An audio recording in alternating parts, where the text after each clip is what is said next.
été déjà invité il y a quelques années ici pour faire un exposé sur l'hydrogène naturel. Bon, les choses ont un petit peu avancé depuis, j'espère en tout cas.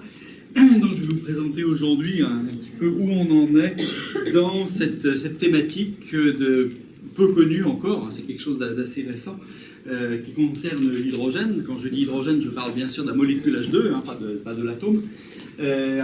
Bon là ici, vous avez une photo par exemple prise avec un drone d'une structure circulaire au Brésil qu'on est en train de monitorer avec ENGIE.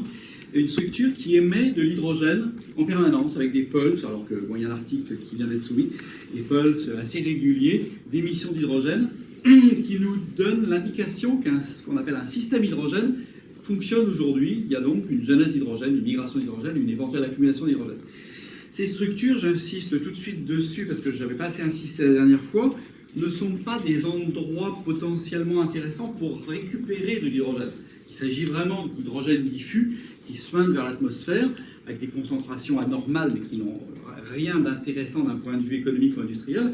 Donc c'est beaucoup plus des proxys de l'activité d'un système hydrogène que des zones où on va mettre un grand entonnoir pour récupérer l'hydrogène. Il y a beaucoup de gens qui ont imaginé ça. Je précise que ce n'est pas du tout ça dont je vais parler. Hein. Alors, bon, je ne sais pas si tout le monde est au fait du marché et de l'intérêt de l'hydrogène. Donc l'hydrogène en tant qu'énergie, ça présente beaucoup d'avantages. Le premier, c'est que quand vous le brûlez, ça fait de l'eau. Donc c'est plutôt agréable, c'est pas du CO2.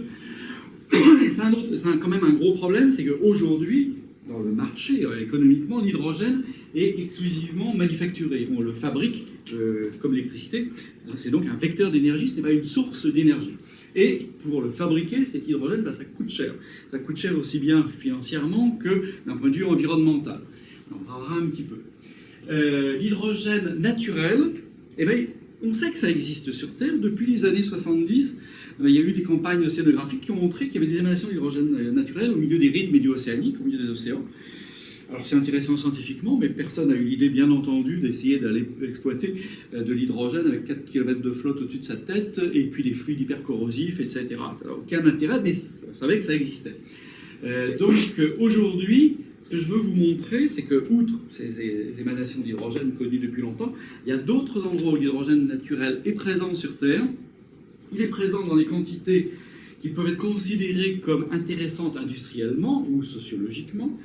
Il est présent dans des endroits très accessibles, en gros au milieu des continents, et non pas dans des endroits pas possibles, et que d'autre part, son prix supputé d'exploitation, puisque aujourd'hui, on est vraiment au démarrage, est beaucoup plus faible que le prix de fabrication de l'hydrogène.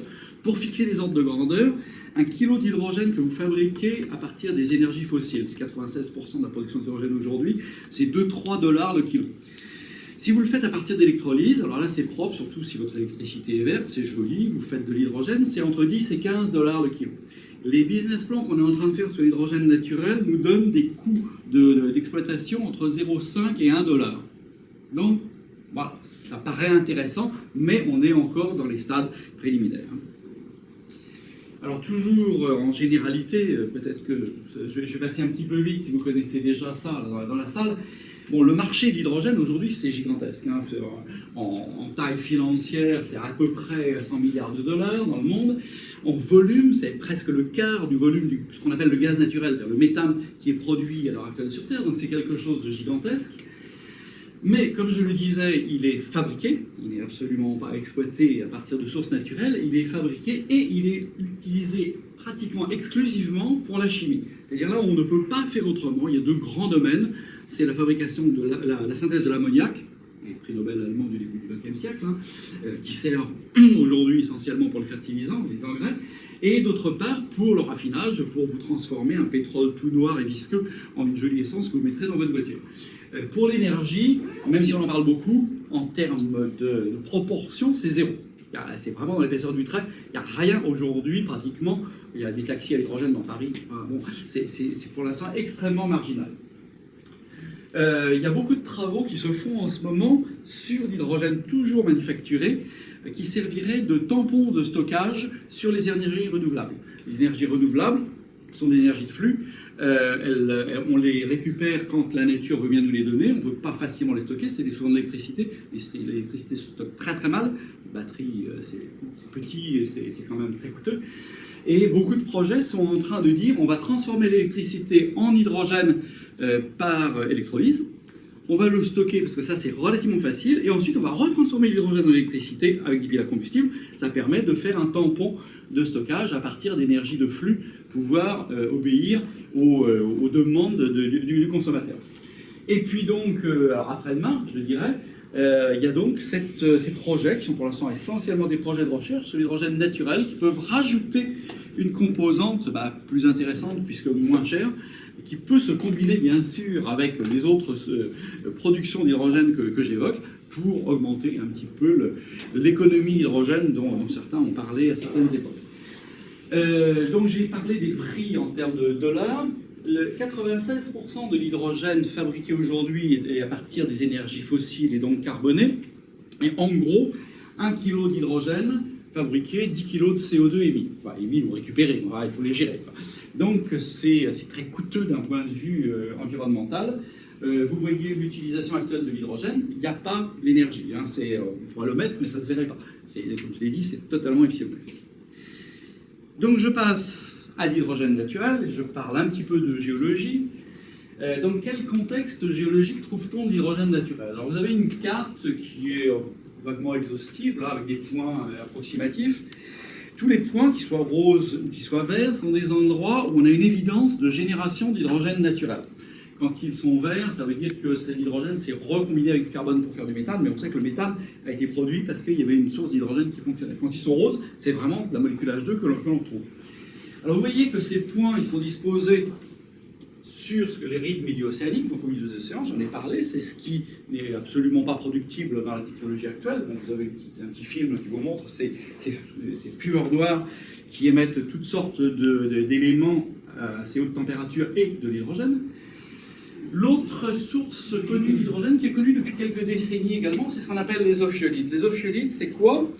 C'est la même chose. Ce sont des lambeaux de croûte océanique, ou de lithosphère océanique, pour être plus précis, qui ont été coincés dans les chaînes de montagne. À l'occasion de la technique des plaques, ça bouge, tout ça. Il y en a certaines qui se font pincer. On les trouve dans les chaînes de montagne, ce sont les mêmes roches, et elles font la même chose que quand elles sont au fond des océans, donc elles crachent de l'hydrogène. Là, vous avez une photo du sultan d'Oman, il y a une très belle ophiolite, avec ce qu'on appelle les blue pools, ces piscines bleues et de l'hydrogène qui bulle dans ces piscines. Donc c'est à peu près le même mécanisme physico-chimique de génération que les ophiolites. Et puis, on a trouvé, alors ça c'est grâce à nos collègues russes, c'est les premiers à avoir mis en évidence ce genre de choses, on a trouvé que dans les zones continentales, là où en principe on n'a pas de roches océaniques, ou s'il y en a, on ne les connaît pas bien, elles sont enfouies à plusieurs kilomètres, des dizaines de kilomètres de profondeur, on a des émanations d'hydrogène et on peut avoir des accumulations d'hydrogène. Alors je dirais que d'un point de vue scientifique, quand on va des années 70 aux années 80-90, aux 10 dernières années, eh bien, la connaissance décroît drastiquement. En ce qui concerne l'intérêt économique et sociétal, c'est l'inverse.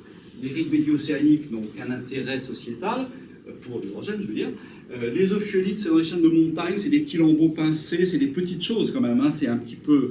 Je doute qu'on va avoir des très grandes récupérations de ce domaine-là, même s'il y a des projets en ce moment en Oman, en Nouvelle-Calédonie, qui s'intéressent à cet hydrogène. Dans les zones continentales, ça paraît beaucoup plus intéressant, puisque on est à côté des villes, on est dans des zones relativement planes, géologiquement un petit peu plus structurées, où on peut espérer trouver des accumulations plus grandes. Alors j'évoque un tout petit peu les ophiolites, je vais essayer surtout de vous parler de l'hydrogène continental, puisque le but c'est un petit peu de parler de la liaison de sciences, évolution, transition énergétique. Donc les ophiolites, je vous ai dit en Oman, il y a énormément d'émanations d'hydrogène. Vous voyez, c'est des petits bullages. Quand on les voit, on se dit ça va pas beaucoup transformer la relation entre l'homme et l'énergie, parce que c'est extrêmement modeste. Mais enfin, c'est l'hydrogène à presque 100% parfois qui sort. Il y a un endroit qui est assez connu depuis l'Antiquité aussi en Turquie, qui s'appelle les Chimères, où vous avez des feux permanents qui sont faits par un mélange d'hydrogène et de méthane. Il y a aussi du méthane parce qu'il y a un système gazier pas très loin. Ça brûle tout le temps. C'est également une déformation ophiolitique. C'est ce qui a donné un certain nombre de légendes, la légende des chimères. C'est ce qui a donné la flamme olympique, puisque ça se passe en Turquie, mais ça appartenait à la Grèce. Et les premiers Jeux olympiques ont eu lieu à cet endroit-là. Il y a une vieille cité grecque, c'est un très bel endroit touristiquement d'ailleurs, qui donc est un endroit où de l'hydrogène sort et brûle de manière absolument permanente. Il y a d'autres endroits, aux Philippines, il y a la même chose, mais c'est moins touristique. Ce sont des endroits où on trouve donc de l'hydrogène. Pour ce qui concerne les ophiolites, alors c'est pas très lisible, on en reparlera plus loin, on croit à peu près comprendre comment cet hydrogène se fabrique. Dans les ophiolites, vous avez un minéral qu'on appelle l'olivine, qui contient du fer ferreux, qui contient du magnésium et de la silice aussi, mais qui contient du fer ferreux, et c'est le fer ferreux qui va nous donner quelque chose d'intéressant. Il va s'oxyder en fer ferrique, le Fe2+, s'oxyde en Fe3+, et il va donc obliger l'eau à se réduire en H2. Donc, le processus d'oxydoréduction, on peut équilibrer par exemple de cette manière-là. Vous avez un OH- qui se fabrique, ce qui fait que l'eau associée devient très basique. Donc ce mécanisme, il a été étudié par beaucoup de labos dans le monde depuis des années sur les milieux océaniques et dans les ophiolites. On affine un petit peu la troisième décimale de la température à laquelle ça se fait, la pression, la profondeur, etc. Mais en gros, on a une idée à peu près juste, je crois, de cette genèse d'hydrogène. Bon, comme pour l'instant c'est encore un territoire français, j'évoque la Nouvelle-Calédonie, où il y a une grande structure ophiolitique, et au sud de cette structure, vous avez soit offshore, avec des très jolis pinacles, avec de l'hydrogène qui sort et qui bulle de ces pinacles. Moi, j'ai pas plongé, moi j'étais en haut sur le bateau avec un masque et un tuba, regardez les bulles sortir. J'ai un collègue qui, lui, est parti, il avait un son brevet, il est parti échantiller aller en bas. Et à terre, vous avez également, dans la baie de Prony, pour ceux qui connaissent, des émanations à terre de cet hydrogène associé aux ophiolites. Fin janvier, je suis invité à Montpellier. L'université de Montpellier est en train d'organiser un symposium pour voir si on va faire des forages en Nouvelle-Calédonie pour essayer de valoriser cet hydrogène lié aux ophiolites. Comme je vous le disais, je pense que ça restera marginal, mais enfin, bon, c'est peut-être une opportunité. La Nouvelle-Calédonie est un territoire minier important, il y a une consommation énergétique très importante. Aujourd'hui, c'est du charbon qu'on importe d'Australie, c'est pas terrible. Si on pouvait trouver une source d'énergie sur place et plus propre, ça serait pas mal. D'où l'intérêt local de ce genre de choses. L'eau qui est associée à l'hydrogène, je vous le disais, là vous avez un diagramme classique de chimie de l'eau avec en gros l'activité du proton, l'activité de l'électron, c'est-à-dire conditions redox et acidité, basicité. Vous voyez que les eaux qui sont associées à l'hydrogène ont des pH extrêmement basiques, entre 11 et 12 dans ces ophiolites. Les jolies piscines bleues en Oman, vous voyez, quand on fait du terrain, il fait très chaud, on va se baigner en fin de journée. C'est beau, c'est une belle piscine, mais à la fin, ça gratte un peu. C'est un peu détergent, le pH 11-12. Mais bon, ça s'explique par la réaction que je vous ai montrée tout à l'heure. On a également d'autres générations de gaz dans ces ophiolites, où là, il n'y a que de l'azote, N2, et de l'hélium, où là, le pH est normal. Les conditions redox sont beaucoup plus neutres, alors que ici, quand vous avez un pH négatif, c'est-à-dire que vous êtes dans un milieu très réducteur.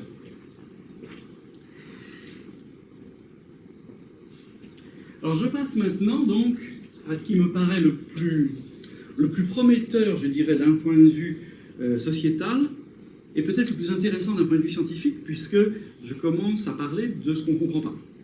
Où mon travail, on essaie de comprendre, ce sont ces structures que l'on voit dans à peu près tous les continents de la planète, qui sont, alors on appelle ça souvent des rondes sorcières. Alors là, je prenais toujours des exemples en Russie, parce que historiquement ça commençait là.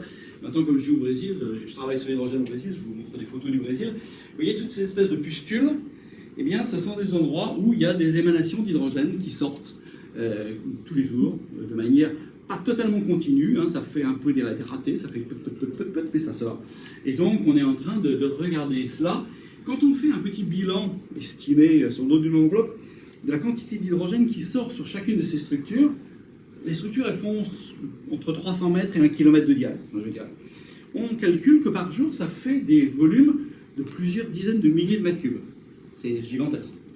Avec ça, vous faites tourner 400 Tesla à hydrogène. En l'occurrence, donc, c'est très gros, mais, comme je vous le disais, c'est pas pour ça que c'est exploitable. Ça, c'est quand même très très diffus. Et donc, c'est simple, ça nous indique une activité géologique importante avec un flux d'hydrogène qui est tout à fait gigantesque, mais c'est pas pour ça qu'on va aller le récupérer là. Mais ça veut dire qu'il va falloir peut-être trouver des endroits où il s'accumulera un petit peu, ou l'entonnoir, entre guillemets, il sera fait naturellement, et on ne sera pas obligé d'essayer de récupérer ce gaz qui sort. C'est quelque chose qui se fait à une échelle humaine. Et ça, c'est un point très important dont je vais parler à plusieurs reprises lors de cet exposé. L'hydrogène, on est maintenant convaincu à 95% qu'il s'agit d'une source renouvelable. En d'autres termes, une source dont le temps caractéristique est de l'ordre du temps caractéristique humain, disons un siècle, pour fixer les ordres de grandeur. Là, vous avez, par exemple, c'est en Russie cette fois, une photo Google Earth en 2002, désolé, il y a des problèmes là, la forêt, rien de spécial. En 2004, même endroit, hein, c'est le même cadrage, vous voyez apparaître une structure qui commence à se former, tous les arbres crèvent, vous commencez à avoir éventuellement une zone vaguement marécageuse si c'est humide, sinon ça fait une vague dépression. Vous commencez à avoir une structure qui se forme dans quelques années. C'est donc des phénomènes qui ne sont pas comme la géologie, on dit il faut attendre des millions d'années pour voir que ça bouge. Là, c'est quelque chose qui se fait à une vitesse extrêmement rapide. Et c'est important. Alors déjà, c'est spectaculaire pour le géologue, mais c'est important parce qu'entre les flux que je vous ai exprimés au début et ces images-là, on voit qu'on a un système qui est actif aujourd'hui et qui est visiblement actif. Un système pétrolier, c'est actif. Hein. Quand on dit le pétrole, c'est fossile, c'est pas vrai. Le pétrole, aujourd'hui, il y en a qui se forment. Mais pour se former, il faut des millions d'années. Donc, pour nous, c'est comme s'il ne se formait pas. L'hydrogène, il se forme aussi, mais il est formé avec des échelles de temps qui sont annuelles ou de 10 ans, etc. Enfin, on ne sait pas exactement. Donc là, je présente, pour les gens de l'énergie géologique, la comparaison entre ce qu'on appelle un système pétrolier, qui a été étudié depuis pas tout à fait un siècle, mais pas loin, et ce qu'on commence à appeler un système hydrogène, où vous avez exactement les mêmes objets et les mêmes phénomènes. Vous avez une zone de genèse profonde, vous avez une migration, une éventuelle accumulation, et puis à la fin, ça part dans l'atmosphère. Ça n'est pas pérenne, ni un système pétrolier, ni un système hydrogène. Les composés gazeux qu'on en trouve dans un système pétrolier, vous en avez une liste là, je ne vais pas tous les décrire, mais il y en a beaucoup. Dans le système hydrogène, c'est plus simple. On a pratiquement exclusivement, à part l'hydrogène bien sûr, systématiquement mais exclusivement de l'azote, du méthane et de l'hélium quand on est au milieu continental. Je le disais, les accumulations ont des temps de résidence qui se caractérisent par des millions d'années dans le système pétrolier. Dans le système hydrogène, on considère que c'est de l'ordre de 10 ans ou quelques dizaines d'années, à affiner bien entendu. Nous avons des émanations vers la surface, évidemment, puisque aucun système n'est totalement fermé. Je prends toujours l'exemple de la circulation automobile. Vous prenez votre voiture, vous rentrez chez vous, il n'y a pas d'embouteillage, vous mettez 1 heure pour rentrer chez vous. Il y a un embouteillage sur l'autoroute parce qu'il y a une file qui est fermée, vous allez ralentir votre vitesse et vous allez vous accumuler, vous allez faire une accumulation de voitures et vous finirez par rentrer chez vous. Mais vous aurez une accumulation. Que ce soit le pétrole, que ce soit l'hydrogène, que ce soit la voiture, le mécanisme est le même, mais le temps caractéristique pour la voiture, ça va être 1 heure ou 2 heures de retard. Pour le pétrole, s'il y a une accumulation, ça va être des millions d'années de retard. S'il y a une accumulation pour l'hydrogène, ça va être 10 ans, 20 ans de retard. Mais le mécanisme est toujours dans cette même logique de dynamique. Ça finit toujours dans l'atmosphère, tout ça. Enfin, la voiture différemment. Donc, nous avons une manière de mesurer l'activité de ces systèmes en regardant les émanations à la surface. Et d'autre part, la grosse différence, c'est que les systèmes pétroliers, avec la source du pétrole, c'est la matière organique, donc ce sont des sédiments qui sont relativement récents géologiquement, parce qu'il y a 3 milliards d'années, il n'y avait pas beaucoup de vie sur Terre, il y en avait, mais elle était très marginale. Et donc il faut de la matière organique. Pour les systèmes hydrogène, il ne faut pas de matière organique. Et même, je dirais, quand il y en a, c'est une catastrophe, parce que l'hydrogène va se combiner avec le carbone organique pour faire du méthane. Et vous n'aurez plus d'hydrogène. C'est ce qu'on avait eu au tout début. Donc on trouve ça dans des roches sédimentaires très anciennes, qui sont pratiquement dépourvues de matière organique, ou même dans des roches qui sont qu'on appelle plutoniques, c'est-à-dire des roches qui sont profondes, qui n'ont jamais vu de matière organique. Donc il y a un certain nombre de différences. Là, je représente avec un petit sketch cette comparaison également avec la source du pétrole, matière organique, ça migre, ça s'accumule. Aujourd'hui, on va chercher du pétrole à quelques kilomètres de profondeur. Au 19e siècle, on allait chercher très près, mais ça fait longtemps qu'on l'a exploité, celui-là. Et puis, ça fuit toujours, il n'y a aucune couverture absolue, et vous avez des flux d'émanation d'hydrocarbures en surface, de l'ordre que j'ai marqué là. Le système hydrogène, sa source est plus profonde. Elle n'est pas du tout liée à la matière organique. On en reparlera après. Mais c'est essentiellement l'eau qui donne la source de l'hydrogène. Mais l'hydrogène migre également. C'est une molécule plus facilement que les hydrocarbures. C'est tout petit, c'est très diffusif, dispersif. Ça migre, ça fait éventuellement une accumulation. L'accumulation n'est pas pérenne. Elle laisse passer un fluide qui est beaucoup plus important que l'autre. C'est pour ça qu'on mesure de tels flux, qui nous indique que le temps de résidence est beaucoup plus court et que l'hydrogène se renouvelle à l'échelle humaine. Et donc nous avons toutes ces ressemblances et ces différences entre les deux systèmes. Chimiquement, je vous l'ai dit, outre l'hydrogène, on a du méthane, de l'azote et, quand on est en milieu continental, de l'hélium. Parenthèse sur l'hélium, les teneurs que l'on mesure en hélium associé à l'hydrogène en milieu continental peuvent monter jusqu'à 2%, 3%. C'est absolument colossal. Aujourd'hui, le marché de l'hélium est un marché assez tendu. La cryogénie, l'électronique, il y a énormément de besoins d'hélium. Les réserves d'hélium connues sur Terre sont relativement modestes. Et on exploite l'hélium à partir du gaz naturel avec des teneurs de 0,3%. Donc, avec ces systèmes hydrogène, on a un ordre de grandeur de plus en concentration sur l'hélium. Donc, en termes de sous-produits d'une éventuelle exploitation d'hydrogène, c'est pas négligeable. C'est évidemment un chiffre d'affaires beaucoup plus modeste que celui de l'énergie aujourd'hui dans le monde, du pétrole, du gaz, etc.